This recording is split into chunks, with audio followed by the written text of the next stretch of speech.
नमस्कार विद्यार्थी मित्रांनो. आज आपण फिरोजशाह तुघलक बघणार आहोत. 1351 ते 1388 या दरम्यान फिरोजशाह तुघलकने राज्य केलं. तर मोहम्मद बिन तुघलकच्या मृत्यूनंतर फिरोजशाह तुघलक हा सत्तेमध्ये आला. फिरोजशाह तुघलक हा गयासुद्दीन तुघलकचा भाऊ, म्हणजे ज्याने तुघलक घराण्याची सत्ता स्थापन केली त्या गयासुद्दीनचा हा भाऊ होता. कारण की गयासुद्दीनने आपल्या मुलाला म्हणजे जुना खानला, ज्याला आपण मोहम्मद बिन तुघलक या नावाने ओळखतो, त्याला आपला उत्तराधिकारी नियुक्त केलेलं होतं आणि त्यामुळे स्वाभाविकच तो सुलतान बनला.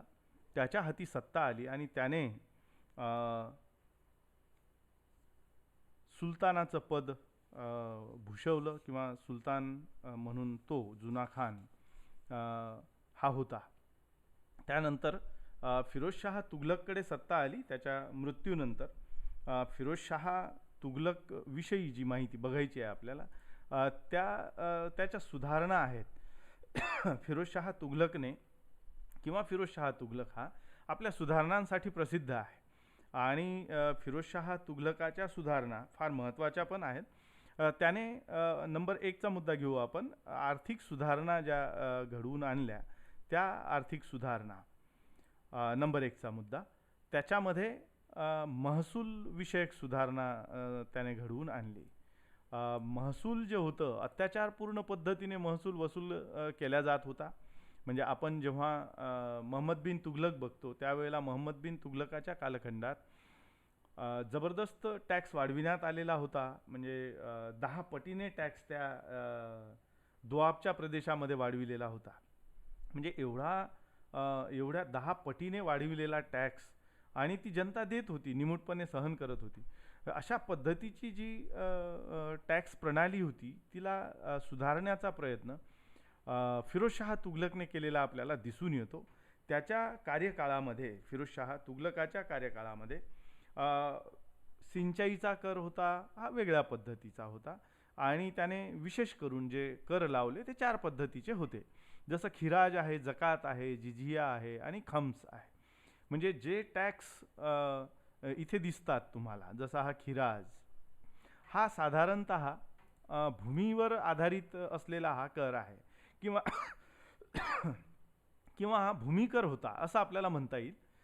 हा जो कर आहे हा मुसलमानांपासून त्याने, आता हे मुसलमानांपासून म्हणण्याचं कारण हे आहे की इथे हिंदू आणि मुस्लिम असा भेदभाव होताच. कारण की इस्लामांनी जेव्हा इथे राज्य स्थापन केलं त्यावेळेला इस्लामियांना त्याचा फायदा मिळावा असं तिथल्या जनतेला वाटणं स्वाभाविक होतं. आणि जर सत्ताधीश मुसलमान आहे तर स्वाभाविकच त्याला जी मदत मिळणार होती ती मुसलमानांकडूनच मिळणार होती आणि म्हणून असा भेद केला जात होता असं पण म्हणता येईल आपल्याला. हा जो टॅक्स आहे खिराज नावाचा, हा जमिनीवर असलेला किंवा भूमिकर याला म्हणू आपण, मुसलमानांपासून 1 एवढा टॅक्स घेतला जात होता, तर हिंदूंपासून हाच 1/5 एवढा टॅक्स आपल्याला घेताना दिसून येतो. आता हे याच्यात कन्फ्युजन होण्याचं काही कारण नाही बरं. 1 एवढा टॅक्स घेतला जात होता, 1/5 एवढा टॅक्स घेतला जात होता म्हणजे हिंदूंपासून कमी घेतला जात होता असं समजण्याचं कारण नाही बरं. कारण की 1/5 हा 1 पेक्षा जास्त असतो. म्हणजे 1 अर्थ होतो 10 पैकी 1 भाग. ठीक आहे. म्हणजेच जो काही उत्पादन झाला आहे त्याचे 10 भाग करण्यात आले आणि त्या 10 पैकी 1 भाग हा मुसलमानांनी सुलतानाला द्यायचा असा त्याचा अर्थ होतो. आणि हिंदूंनी जे काही कमाई केली आहे किंवा जे काही उत्पादन काढलं आहे त्या एकूण उत्पादनाचे 5च हिस्से करायचे. म्हणजे हिस्सा मोठा झाला, 5 हिस्से करायचे आणि त्यापैकी 1 हिस्सा सुलतानाला द्यायचा. या अर्थाने 1/5 हा मोठा असतो आणि 1 हा छोटा असतो. म्हणून मी मुद्दाम त्याला स्पष्ट केलं. दुसरा जो टॅक्स आहे तो जकात नावाचा टॅक्स आहे किंवा जकात नावाचा कर आहे. तो इथे जनतेवर लादला जात होता. आता हे स्पेशली हा जो टॅक्स आहे हा फक्त मुसलमानांवरच लावण्यात येत होता, कारण की जकात जो आहे तो धार्मिक स्वरूपाचा कर आहे, टॅक्स आहे, आणि तो टॅक्स 2.5% एवढा होता. तो केवळ मुसलमानांनी द्यावयाचा टॅक्स होता. ठीक आहे, म्हणजे धर्माला दान म्हणून म्हणा किंवा धार्मिक आधारावर द्यावयाचा तो टॅक्स, म्हणून त्याला मुसलमानांवरचा टॅक्स, ज्याला जकात असं म्हणतात, 2.5 एवढा त्याचा टॅक्सचा रेट होता. जिजिया नावाचा जो कर होता, जिजिया नावाचा जो कर आहे, हा कर मुसलमानेतरांवर लावला जाईल किंवा मुसलमानांव्यतिरिक्त जेही लोक असतील, मग ते कोणी असू शकतात, ते जैन असतील, ते बौद्ध असतील किंवा इतर जे कोणी, म्हणजे हिंदू असतील, मुसलमानांच्या व्यतिरिक्त कोणीही असो, त्याच्यावर लावल्या गेलेला हा टॅक्स, याला जिजिया कर असं म्हणतात. आणि इथे स्पष्ट लिहिलेलं आहे की मात्र ब्राह्मणांपासून तो घेतला जात नसेल. हे विशेष आहे याच्यामध्ये, ब्राह्मणांपासून हा कर घेतला जात नव्हता. म्हणजे जिजिया टॅक्स हा जी सर्वसामान्य जनता होती, मुसलमान सोडून, मुसलमानांवर हा 2.5% एवढा टॅक्स होताच जकात म्हणून, तो धार्मिक स्वरूपाचा. मग जिजिया सुद्धा धार्मिक स्वरूपाचाच आहे, कारण की जे मुसलमान नाही म्हणून टॅक्स असा जो आहे, तर तो ब्राह्मणांना सोडून इतर सर्वांना लागू होतो. अशा पद्धतीचा हा जिजिया नावाचा टॅक्स. आपण 3 टॅक्स बघितले, एक खिराज, दुसरा जकात आणि तिसरा जिजिया. आता एक टॅक्स राहिला अजून, तो म्हणजे खम्स. खम्स नावाचा टॅक्स इथे लावला जात होता आणि हा लुटीवरील टॅक्स होता. खम्स नावाचा टॅक्स लुटीवरील. आता लुटीवरील म्हणजे काय, याचा अर्थ हा होतो की जे लूट मिळविल्या जात होती, जसं की एखाद्या राज्यावर आक्रमण झालं आणि आक्रमणानंतर सैनिक तिथे लूटपाट करत होते आणि त्या लूटपाटीतून जी लूट मिळत होती, ती लूट म्हणजे टॅक्स स्वरूपातच ती राजकोषामध्ये जमा केल्या जात होती. तर हा जो लुटीवरील टॅक्स होता, हा सुद्धा इथे घेतला जात होता. याच्यामध्ये सैनिकांचा वाटा हा 80% असायचा, 80% सैनिकांचा वाटा, आणि राज्याचा वाटा मात्र 20% असायचा, म्हणजे 20% असायचा. सैनिकांचा वाटा 80% आणि राज्याचा वाटा 20%. परंतु वेगवेगळे शासक याला उलट करतात, म्हणजे 20% सैनिकांना देतात आणि 80% ते स्वतः ठेवतात.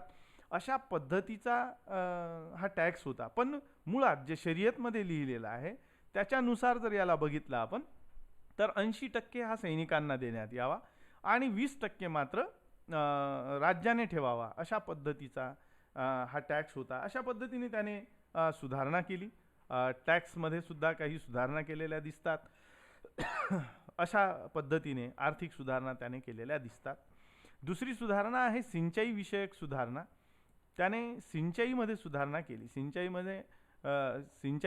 अर्थ पाणी पुरवठा विषयक, जसं की शेतीला लागणारं पाणी असेल किंवा सिंचाई करणे आहे, ॲग्रिगेशन करणे आहे, अशा पद्धतीचा हा मुद्दा आहे की सिंचाई विषयक सुधारणा. त्याने काय केलं मग सिंचाई विषयक सुधारणांमध्ये? त्याने काही कालवे बांधलेत. ते कालवे इथे मी लिहिलेले आहेत. यमुना कालवा, एक मोठा कालवा त्याने खोदला. यमुना, असे 5 आहेत बरं. यमुना कालवा खोदला. यमुना नदीपासून हा काढलेला कालवा आहे. यमुना नदीपासून तर हा कालवा हिस्सारपर्यंत नेण्यात आलेला होता आणि त्याची लांबी 150 मैल होती. म्हणजे ज्या सुलतानशाहीच्या कालखंडामध्ये आपण दुसरीकडे हे म्हटलं जातं की सुधारणांना वाव नव्हता वगैरे, असं काही नाही. अत्यंत मोठी सुधारणा आणि महत्त्वाची सुधारणा यमुना कालवा याने बांधला फिरोजशाह तुघलकने. यमुना नदीपासून काढलेला हा कालवा होता, हिस्सारपर्यंत नेण्यात आला. म्हणजे एवढा मोठा 150 मैल इतका लांब जर हा कालवा आहे, तर हजारो एकर जमीन सिंचाई केल्या जात असेल त्याच्या खाली. म्हणजे या कालव्यापासून छोट्या छोट्या नहर बांधून शेतीपर्यंत पाणी नेण्यात आलेलं होतं. तर अशा पद्धतीचा एक मोठा कालवा त्याने यमुना नदीपासून काढलेला, त्याला यमुना कालवा असं म्हणतात. दुसरा कालवा आहे सतलज कालवा. दुसरा कालवा आहे सतलज कालवा. सतलज नदी आहे आणि इथून काढलेला हा कालवा साधारणतः 96 मैल एवढा लांब आहे.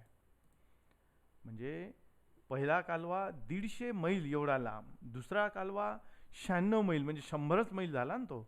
तर एवढा 96 मैल लांब एवढा मोठा कालवा, त्याच्याही पासून जमिनीपर्यंत पाणी नेण्याची सोय होती. छोट्या छोट्या नहरी काढलेल्या होत्या. अशा पद्धतीने हजारो एकर जमीन याच्या खाली सुद्धा, या सतलज कालव्या खाली सुद्धा सिंचाई केल्या जात होती. त्याच्यानंतरचा कालवा सिरमूर कालवा. आता हा सिरमूर कालवा सिरमूरच्या पर्वतापासून काढण्यात आलेला, सिरमूरच्या पर्वतीय क्षेत्रापासून हा कालवा हंसीपर्यंत खोदण्यात आला. हंसी नावाचं ठिकाण आहे. सिरमूर पासून ते हंसीपर्यंतचा हा कालवा आहे. एवढा मोठा कालवा, पर्वतीय क्षेत्रामधून हा काढलेला कालवा आहे. इथेही हजारो एकर जमीन सिंचाई होते. त्याच्यानंतरचा कालवा घागरा कालवा, हा फिरोजाबादपर्यंत काढलेला कालवा आहे. हजारो एकर जमीन याच्याही खाली सिंचाई होते. त्याच्यानंतर फिरोजाबाद कालवा, हा कालवा फिरोजाबादपासून ते दिल्लीपर्यंत काढण्यात आला. म्हणजे या परिसरामध्ये दिल्लीच्या म्हणा किंवा उत्तर भारत म्हणू आपण, जवळजवळ उत्तर भारत त्याने अशा पद्धतीने पाण्याने पूर्ण व्यापून टाकलेला होता. आणि म्हणून तिथली जमीन अत्यंत सुपीक झाली आणि म्हणून उत्पादन वाढलं शेतीमधलं. आणि अशा पद्धतीने फिरोजशहाने सिंचाई विषयक सुधारणा केली, जी इतर सुलतानांच्या काळात तुम्हाला दिसत नाही. सुलतानच काय, राजेरजवाड्यांच्या काळात आपल्याला ते दिसत नाही. याचा अर्थ फिरोजशहाच्या कालखंडामध्ये या झालेल्या सुधारणा अत्यंत महत्त्वाच्या होत्या.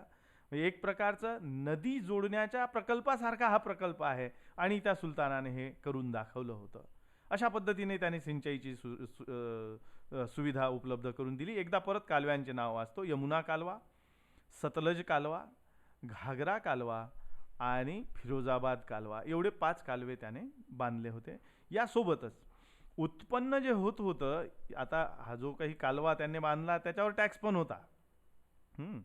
तर उत्पन्नाच्या 1.0 एवढा टॅक्स हा सिंचाई टॅक्स होता. म्हणजे तुम्हाला जमीन जर ओलीत करायची असेल तर त्याच्यासाठी टॅक्स द्यावा लागत होता. त्याला 1.0 एवढा टॅक्स त्याच्यावर लावलेला होता. जे काही उत्पन्न होईल त्या उत्पन्नावर 1.0 टॅक्स जो कोणी पाणी घेतो त्या कालव्यामधला त्याने तो द्यावा, अशा पद्धतीची इथे सुविधा होती.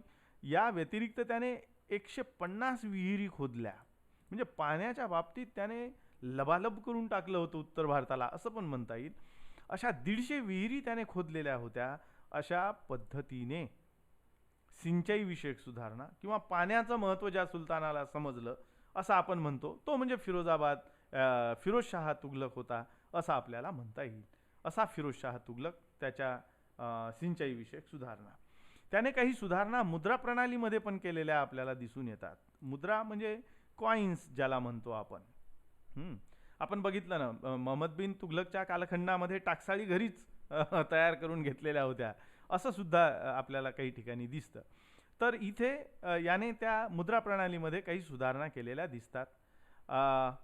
मुद्रण विभागावर टाकसाळ, मुद्रण विभागावर, ज्याला टाकसाळ असं म्हणतात, मुद्रण विभागावर स्वतंत्र अधिकारी नियुक्त करून त्याच्याकडे पूर्ण कारभार सोपविण्यात आला. म्हणजे काय की एखादा अधिकारी नियुक्त केल्यानंतर तिथे कुठला धातू वापरायचा, किती प्रमाणात वापरायचा, हे सगळे अधिकार त्याच्याकडे होते. आणि त्यामुळे असा स्वतंत्र अधिकारी नियुक्त केल्यामुळे त्याने त्याच्यामध्ये सुधारणा घडवून आणायला सुरुवात केली. अशा पद्धतीने हे पहिला मुद्दा, मुद्रण विभागावर त्याने स्वतंत्र अधिकारी नियुक्त केला आणि त्याच्याकडे पूर्ण कार्यभार सोपवला.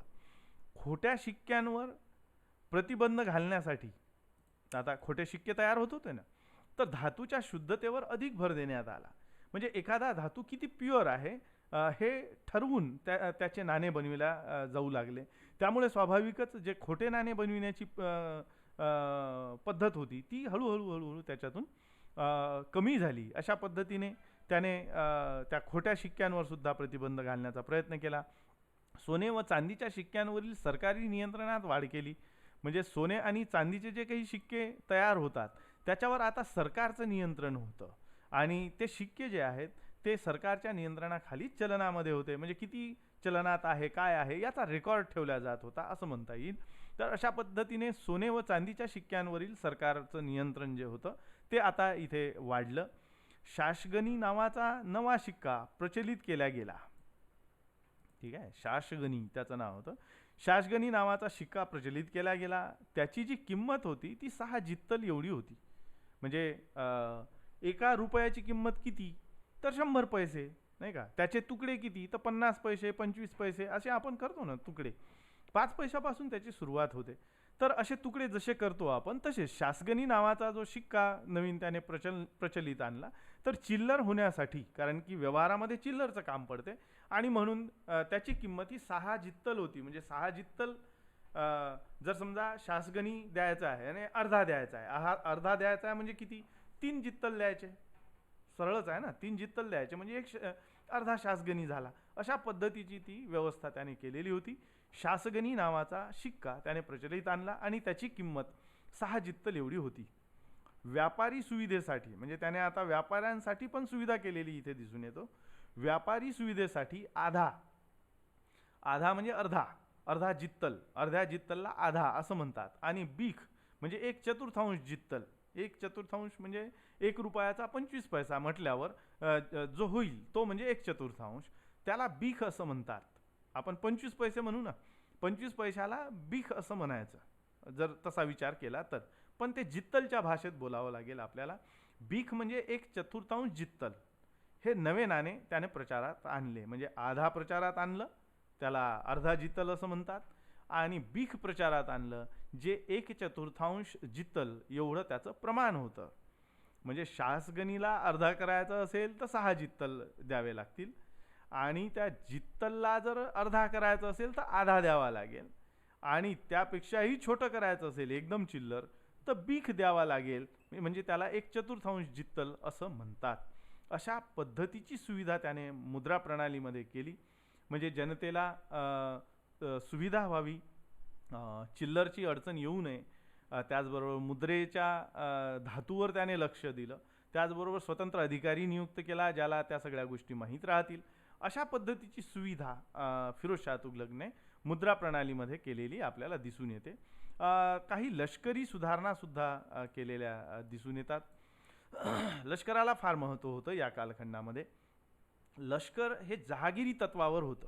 म्हणजे सैन्य संघटन जे आहे ते जहागिरी तत्वावर होतं. या कालखंडामध्ये जहागीर दिल्या जात होती. म्हणजे फिरोजशाह तुघलकच्या काळात जहागिरी पद्धत होती. म्हणजे एखाद्या सैन्य प्रमुखाने केलेली कामगिरी त्याच्यावर आधारित जहागीर दिल्या जात होती. अशी जहागीरच्या आधारावर हे सैन्य संघटन असलेलं दिसून येते. जहागीर देण्याची पद्धत होती. नगद वेतन हे काही सैन्याला दिल्या जात होतं. जसं टेम्पररी बेसिसवर काही सैन्य असतील तर त्यांना मात्र नगद वेतन दिल्या जात होतं, आणि जहागीर मात्र जे परमनंट सैन्य होते त्यांना दिल्या जात होतं.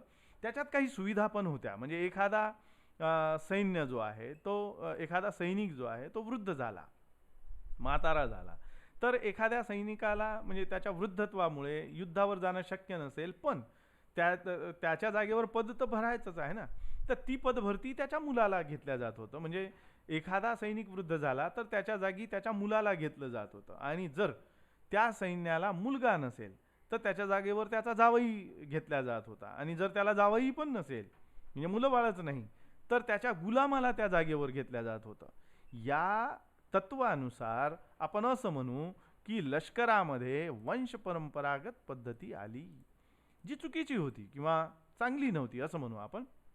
कारण की त्याच्या गुलामाला घ्यायचं आणि त्याची निष्ठा नसेल तर, त्या सुलतानावर, किंवा लढाईमध्ये तो कमजोर असेल तर, त्याला युद्धामध्ये तेवढं नैपुण्य नसेल तर या अनेक अडचणी त्याच्यामध्ये आहेत. पण सुविधा म्हणून हे चांगलं होतं. एखादा सैनिक वृद्ध झाला तर त्याच्या जागेवर त्याच्या कुटुंबातील कोणाला तरी घ्यायचं, हे इथपर्यंत ठीक होतं. पण त्याच्यात वंश परंपरा आल्यामुळे काय झालं की वंश परंपरेमुळे स्वाभाविकच सैन्यामध्ये कमकुवतपणा येतो आणि तो कमजोरपणा इथे दिसायला लागतो. आणि फिरोजशाह तुघलकाच्या कालखंडात असं म्हटलं जातं, अनेक इतिहासकारांचे रिमार्क्स आहेत की फिरोजशाह तुघलक हा कमजोर सुलतान होता असं म्हटलं जातं. या सुलतानाच्या काळात म्हणजे फिरोजशहाच्या काळात घोडेस्वारांची जी संख्या होती साधारणतः ही 90,000 एवढी होती. म्हणजे 90,000 घोडेस्वार त्याच्या सैनिकांमध्ये होते, आणि अंदाजे 20 लाख सैन्य त्याच्याकडे, म्हणजे एकूण सैन्य जे होते ते 20 लाख सैन्य त्याच्याकडे होते. एवढा मोठा लष्करी ताफा फिरोजशाह तुघलकने तयार केलेला होता किंवा सांभाळलेला होता असं म्हणता येईल. न्यायिक सुधारणामध्ये असं म्हणता येईल, न्यायविषयक सुधारणेमध्ये, की त्याने त्याच्यामध्ये पण काही सुधारणा केलेल्या दिसून येतात. राज्य हे शर्यतवर चालत होता. आता शर्यत म्हणजे काय? शरिया, इस्लामी कायदे कानूनला शरिया असं म्हणतात, त्याला शर्यत पण म्हणतात. तर न्यायव्यवस्था ही शर्यतवर आधारित होती. म्हणजे शरियामध्ये ज्या पद्धतीने म्हटलेलं आहे त्याच पद्धतीने राज्य तो चालवत होता. म्हणजे न्याय पद्धत जी होती ती शर्यतवर आधारित असलेली दिसून येते. सुलतान हा सर्वेसर्वा होता न्यायव्यवस्थेमधला. सुलतान हा सर्वेसर्वा होता. सगळी सत्ता त्याच्या हाती होती आणि त्यामुळे सुलतानाला सगळे अधिकार होते. म्हणजे सर्वोच्च न्यायाधीश ज्याला म्हणू आपण, त्याच्यावर काही नाही असा तर तो सुलतान होता. त्याच्या शब्दाच्या पलीकडे काही नव्हतं. तो बोलला म्हणजे तो कायदा होता किंवा त्यालाच कानून तुम्ही म्हणू शकता. आणि त्याच्या खाली काजी होते. म्हणजे सेंट्रल पद्धतीने जर विचार केला तर तिथे मुख्य काजी होता. आणि त्यालाच आपण प्रांतामध्ये विभागलं तर प्रांतावर सुद्धा काजी होते. त्याची विभागणी शहरांमध्ये करू त्यावेळेला शहरांवर पण काजी होते. म्हणजे काजी हा न्यायदान करणारा होता. काजीची नियुक्ती ही केंद्रीय पद्धतीने पण होती. म्हणजे केंद्रामध्ये मुख्य काजी होता, त्याच्यानंतर प्रांतावर काजी होता, शहरांमध्ये काजी होते. तर हे काजी तिथे तिथे न्यायदान करण्याचं काम करताना दिसतात. एक विशेष आहे या कालखंडाचं फिरोजशहाचं, की त्याने शिक्षा मात्र कमी केल्या. कठोर शिक्षा त्याने जवळजवळ बंदच केल्या. कठोर शिक्षा त्याच्या कालखंडात कधीही नव्हत्या. तो कठोर शिक्षेच्या विरोधात होता. तो त्याच्या काळात कधीही कठोर शिक्षा दिल्या गेली नाही. आणि शिक्षेचं प्रमाण कमी झालं. प्रमाण कमी झाल्यामुळे स्वाभाविकच चोऱ्यांचं प्रमाण, गुन्ह्यांचं प्रमाण वाढलेलं या कालखंडामध्ये आपल्याला दिसून येते. त्याच्यानंतरचा मुद्दा आणि अत्यंत महत्त्वाचा मुद्दा आहे हा. याच्या कालखंडामध्ये जनकल्याणाची योजना राबविलेली दिसून येते. जनकल्याणाच्या योजना असं म्हणू आपण. याच्याच कालखंडात मोठ्या प्रमाणावर गुलामांची व्यवस्था केल्या गेली. गुलामांबद्दल त्याला विशेष आस्था होती असं काही शास्त्रज्ञ म्हणतात, इतिहासकार म्हणतात. कारण की त्याच्याकडे, त्याच्या पदरी, त्याच्याच खाली लिहिलेलं आहे मी, की 1,80,000 एवढे गुलाम तो बाळगून होता. गुलाम हे एक प्रकारचं प्रतिष्ठेचं पण लक्षण होतं. कामासाठी पण गुलाम वापरल्या जात होते, युद्धासाठी पण गुलाम वापरल्या जात होते, संरक्षणासाठी पण गुलाम वापरल्या जात होते. अशा वेगवेगळ्या कामासाठी गुलाम वापरल्या जात होते. तर या गुलामांच्या बाबतीत मात्र याला विशेष आस्था होती फिरोजशाह तुघलकाला. आणि त्यामुळे तो गुलामांना जवळ करत होता. त्याच्या पदरी 1,80,000 एवढे गुलाम होते. आणि त्यांना तो वेतन पण देत होता, त्यांची सगळी व्यवस्था करत होता. त्यांच्या व्यवस्थेसाठी स्वतंत्र विभाग होता. गुलामांच्या व्यवस्थेसाठी म्हणजे त्यांना लागणारे कापड असतील तर त्याच्यासाठी व्यवस्था होती. त्यांना लागणारं अन्न आहे किंवा इतर वस्तू ज्या लागतात त्या सगळ्या त्यांना पुरवण्यासाठी एक स्वतंत्र विभाग त्याने तयार केलेला होता फिरोजशाह तुघलकाने. याच्यावरून आपल्या लक्षात येतं की फिरोजशाह तुघलकाला गुलामांविषयी विशेष आस्था होती. त्याला बांधकामाची पण आवड होती. बांधकाम करताना त्याने काही शहरं वसवले. जसा फिरोजाबाद हे शहर त्यानेच वसवलेलं आहे. हिस्सार नावाचं शहर त्यानेच वसवलेलं आहे. आजही हे शहर भरभराटीला आलेले दिसतात. फतेहाबाद हे शहरे त्याने वसवलेली दिसून येतात. म्हणजे सार्वजनिक बांधकामामध्ये त्याला मोठा उत्साह होता. हे बांधकाम करत असतानाच त्याने राजवाडे पण बांधलेले आहे. बरं, राजवाडे पण किती बांधावेत तर 30 राजवाड्यांचं बांधकाम त्याने केलेलं आहे. म्हणजे 30 राजवाडे होते ज्याचं बांधकाम त्याने केलेलं आहे. म्हणजे इतक्या मोठ्या प्रमाणावर बांधकाम. आणि तिथे गुलामांना तो वापरायचा, कारण की गुलामांचा उपयोग त्या ठिकाणी त्याला होत होता असं म्हणता येईल. त्याचबरोबर 1200 बगीचे त्याने निर्माण केलेले होते वेगवेगळ्या भागामध्ये. 1200 बगीचे म्हणतो आहे मी. म्हणजे इतके मोठे बगीचे निर्माण करण्यासाठी त्याला गुलामांची आवश्यकता होती, पैशाची आवश्यकता होती, पाण्याची आवश्यकता होती. हे सगळं त्याने केलेलं आहे. सिंचाई व्यवस्था वगैरे आपण बघतो आहे. गुलामांची त्याची संख्या पण बघतो आहे. याच्यावरून हे लक्षात येते की 1200 बगीचे त्याने तयार केले, 30 राजवाड्यांचं त्याने बांधकाम केलं. आणि आर्थिक मदतसुद्धा तो देत होता. आर्थिक मदत कोणाला? तर जे अत्यंत गरीब मुसलमान आहेत, ज्यांच्या मुलींचे विवाह व्हायचे आहेत किंवा पैशाअभावी ते विवाह होऊ शकत नाही, अशा लोकांना तो मदत करायचा, शेतीसाठी मदत करायचा, तिथे आर्थिक मदत करायचा, असा पैसासुद्धा तो वाटत होता असं आपल्याला म्हणता येईल, किंवा आर्थिक मदत तो देत होता. आणि अत्यंत महत्त्वाचं, रोजगार केंद्र त्याने सुरू केलेले होते. म्हणजेच काय की नोंदणी केल्या जायची. आपण एम्प्लॉयमेंटची नोंदणी करतो ना, हे आधुनिक काळातलं बोलतो आहे मी. एम्प्लॉयमेंट या शब्दाला जर आपण मागे घेऊन गेलो तर फिरोजशहाच्या कालखंडामध्ये रोजगार केंद्र होते आणि ते रोजगार केंद्रावर नोंदणी करून लोकांना रोजगार दिला जायचा. म्हणजे फिरोजशाह तुघलक इतका आधुनिक होता किंवा अशा पद्धतीने तो विचार करणारा सुलतान होता.